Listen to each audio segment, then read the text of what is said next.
Hello guys, it's Varun here.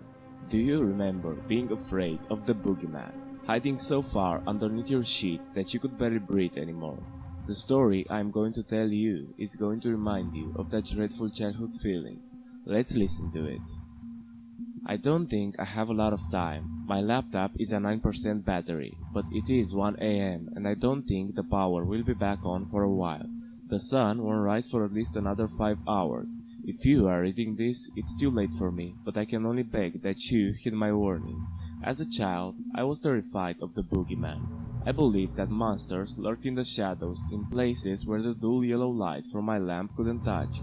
I felt a small comfort in the dark, where I reasoned shadows couldn't form since there was no light. I dared not turn on the lights in fear that I wouldn't like what I saw. I was a stupid kid.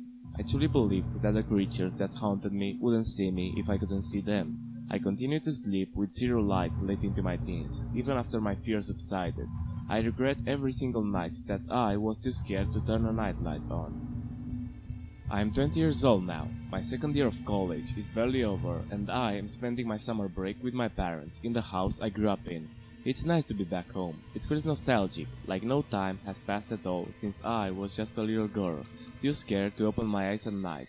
I wake up every morning, eat breakfast with my parents and spend the day helping my mom around the house.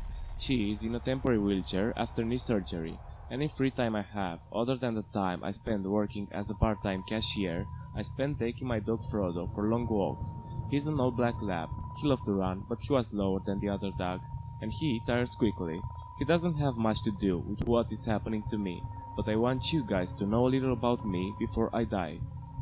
I didn't get a chance to walk Frodo today. It was raining, the clouds were crashing angrily, and lightning was almost constant. A storm like this is pretty rare in my state, which I will not name, even though you might be able to piece together who I am after I am dead. The power has been out for almost 8 hours. I was relying on the daylight to illuminate my room. Stupidly, I've been using my laptop the whole time. If I had known, I would have saved battery.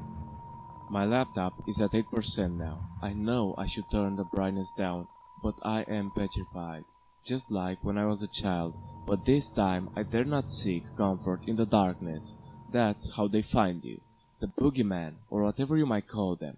Everyone has one, a thing that stalks you, created especially for your torment.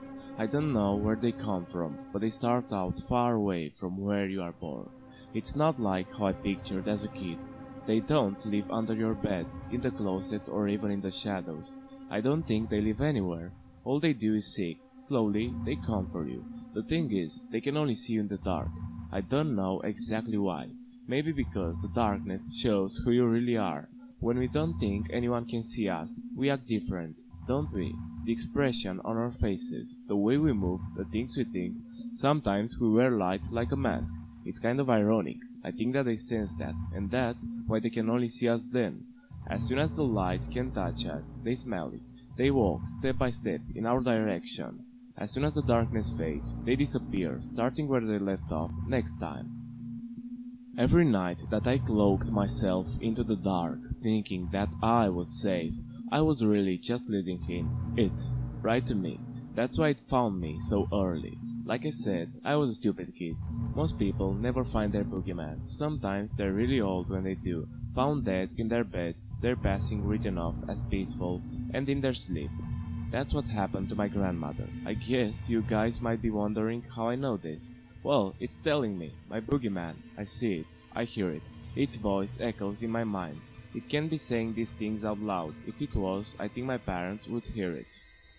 It's staring at me. If it has eyelids, it isn't using them to blink. When I first noticed it standing in my doorway, I just shut off my laptop and closed my eyes, thinking that my exhausted mind was playing tricks on me. When I opened them again, it was closer. I quickly turned my computer back on, but it was too late. He's now at the foot of my bed. He, or it, I don't even know, is smiling at me. He looks almost human. His greasy black hair hangs in strings around his face. His skin is pasty and tinted green, almost as if he emerged from a murky pond. His eyes are white. The skin around them is fatty and sagging, like it's barely attached to the bone. They are a shiny black color with white dots that I can only assume are his pupils, since they are looking right at me. His head is cocked to the side, a green plaster to it that reveals his straight, impossibly long teeth. One of his legs is in front of the other, his arms balled in fists at each side of his body, posed as if he was in mid-stride as I turned on my laptop. When I position it so that its light is shining directly on him, it disappears, but I can't do that all night. I need to finish this. He is still talking to me, without moving his mouth.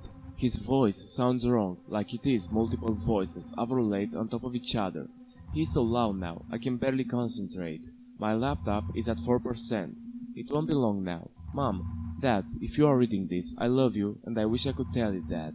I don't think I can move, and no matter how much I try, I can scream. The thing in front of me keeps chanting, sickeningly cheerful.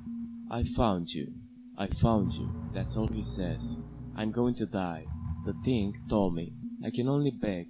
If anyone who is reading this, whether it's on a phone, computer, tablet, anything, if it just so happens to be in the dark, please, whatever you do, don't turn it off.